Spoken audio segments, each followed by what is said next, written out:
Listen, that low, rhythmic thumping isn't a drum, it's a heartbeat. Heavy, ancient, out of time. You feel it through the ground before you understand what it means. The air vibrates. Each breath carries a weight, a memory from a world that ended 10,000 years ago. A woolly mammoth exhales, and the sound is deep and slow, like the planet itself remembering how to breathe. This isn't a dream. This isn't a movie set or a digital illusion. This is now. In a world of smartphones and satellites, something impossibly old has returned. Welcome to the age of de-extinction. In quiet laboratories humming with electricity, scientists are doing something humanity has never done before. They are not discovering life, they are rebuilding it. Using CRISPR gene editing technology, they slice, replace, and stitch DNA with surgical precision. They take fragments pulled from ice, bone, and preserved tissue, and they compare them to living relatives walking the earth today. An Asian elephant becomes a genetic canvas. A bird's egg becomes a time machine. At companies like Colossal Biosciences, extinction is no longer treated as permanent. The mammoth is not being cloned outright. Instead, its cold-adapted traits are edited into a modern genome. Thick, insulating fat, dense fur, hemoglobin tuned to survive freezing temperatures. One change at a time, the past is assembled inside the present. The same process follows other ghosts. The dodo, once erased by human greed, now reconstructed from museum samples, and the DNA of pigeons still cooing on city ledges. The passenger pigeon, whose flocks once thundered so loudly they drowned out conversation for hours, rebuilt from genetic echoes and sequenced memories. At first, the world holds its breath. This is the first phase, wonder. You hear the sound before you understand it. Wings, not a few, thousands, millions. The sky vibrates with motion as passenger pigeons return to the air, their collective movement creating a living storm. People stop, cars slow, entire cities fall silent, watching history rewrite itself overhead. Children grow up knowing animals their grandparents thought were gone forever. Museums become obsolete overnight. Conservationists weep, believing a moral debt is finally being paid. The headlines are euphoric. Humanity, once the great destroyer, is now the great restorer. The mammoth steps onto protected tundra, its weight compressing soil that hasn't felt that pressure since the Ice Age. Mosses and grasses respond. Scientists cheer as ecosystems show signs of awakening. Carbon locked in frozen ground might stay frozen. Climate change, some say, could finally have an ally with tusks. For a moment, it feels like redemption, but wonder never lasts, because life does not return quietly. This is the second phase, conflict. The first mistake is believing these animals remember us. They don't. To them, humans are unfamiliar shapes, upright, slow, loud, easy. A reconstructed predator doesn't understand wildlife boundaries or legal protections. A sabre-toothed cat doesn't know what a suburb is. It knows hunger, it knows movement, it knows opportunity. One night, motion sensors trigger alarms near a residential zone.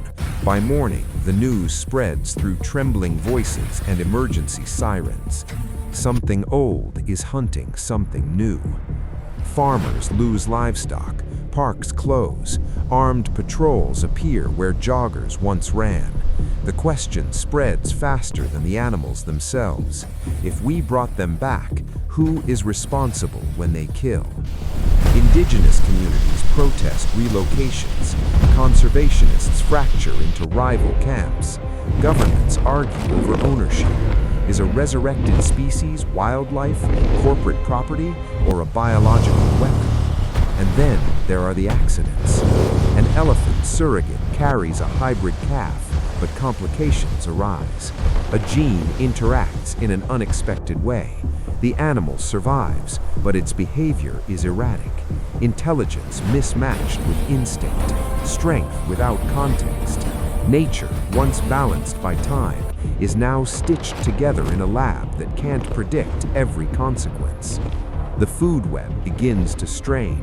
Herbivores consume vegetation that modern species rely on. Predators follow. Populations shift. Species that adapted to an absence now have to compete with a return. Some lose, some vanish. Extinction doesn't reverse, it moves sideways. And beneath it all, unseen and unheard, something older than any animal begins to stir. This is the third phase, collapse. Inside ancient cells are passengers, viruses, bacteria, parasites that evolved alongside creatures long gone. Locked away in ice and bone, they wake up when the cells wake up. At first, no one notices. A cough here, a fever there. Nothing dramatic, nothing alarming, until patterns emerge. Modern immune systems have never met these pathogens. There is no memory, no defense. Hospitals begin isolating cases. Genetic sequencing reveals signatures that don't match anything in current databases. They are not new, they are ancient. Containment fails in ways no one predicted, not because the science is bad, but because life is complex. An animal sheds something microscopic into soil, into water, into the air. Global travel does the rest. At the same time, ecosystems unravel faster than models predicted. Reintroduced species don't settle neatly into assigned roles. They push, they spread, they adapt. And adaptation, once guided by natural selection over millennia, is now accelerated by human intervention. The mammoth herds expand. They reshape landscapes. In some regions, they stabilize permafrost. In others, they destroy modern forests that grew in their absence. Carbon sinks become carbon sources. Climate models break. The question shifts from should we bring them back to how do we stop them? Culling begins. The same hands that resurrected now load weapons. The same voices that celebrated now argue for control. Videos circulate. A mammoth falls. The sound is not triumphant. It is heavy, final. The weight of contradiction hits harder than the ground beneath it. And somewhere in a lab, a scientist stares at a genome on a screen and realizes the truth too late. We didn't bring back the past. We created something new, something without a place. The ethical reckoning arrives quietly after the noise fades. Was extinction a mistake or a boundary? Did we heal a wound or tear open a scar that was meant to close? Life is not just DNA. It is memory. It is context. It is a relationship with a world that no longer exists. By reviving these animals, we force them into a future they never chose. We ask them to survive among roads, drones, fences, and fear. We ask ourselves to become gods without the wisdom gods are supposed to have. CRISPR gives us power once reserved for myth. Colossal biosciences and others like it stand at the edge of a new epoch where every extinct species becomes a question instead of a certainty. Just because we can bring something back, does that mean we should? Or is the real responsibility not to resurrect the dead, but to protect the living? Listen again.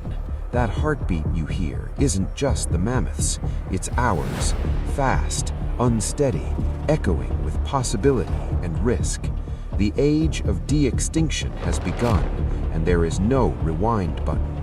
The giants have returned, the rules have changed, and the future is watching what we do next. If this is the world you want to understand before it arrives, stay with us, subscribe, because the next impossible question is already breathing down our necks.